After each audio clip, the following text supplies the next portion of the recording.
Like all films, this one has its bad guys too. Let us introduce them. PCBs. What they are, why they're so bad, and how we can defeat them. What are PCBs? PCBs are pollutants, more specifically known as polychlorinated biphenyls.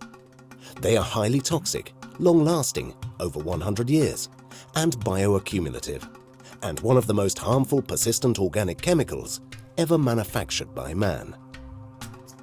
It took a long time before we became aware that PCBs had a negative impact on the environment.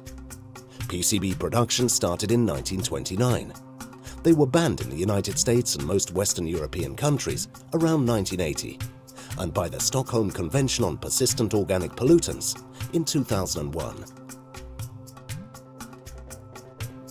Although they're currently banned virtually worldwide, in decades after 1940, they were used on a mass scale in manufacturing, particularly in coolant and hydraulic fluids of old transformers, capacitors, particularly in fluorescent light, double-glazed windows, caulking and other insulating materials, oil-based paints, heat exchangers, cables, vinyl flooring, surface coatings, adhesive and tapes, hydraulic oil, carbonless copy paper, concrete, glues for ceramic tiles, and pesticides. Why are they so harmful? PCBs have proven to be damaging to the environment.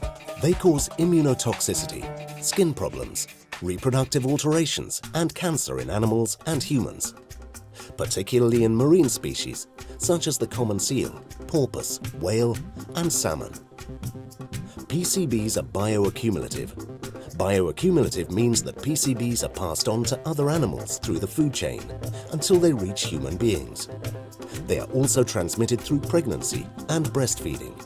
They can cause cancer and many chronic diseases, specifically due to their influence on the nervous, immune, endocrine, and reproductive systems. PCB degradation is very slow and difficult.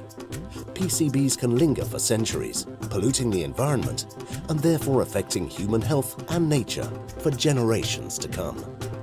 However, it should be made perfectly clear that PCBs can be eliminated. This challenge is in our hands. What can we do? We must work together.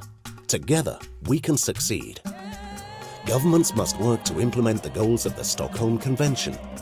This can be done by introducing appropriate legislation which makes it compulsory to identify PCB-containing equipment and replace them by PCB-free alternatives, along with the disposal or elimination of PCB-containing materials as hazardous waste in an environmentally sound manner.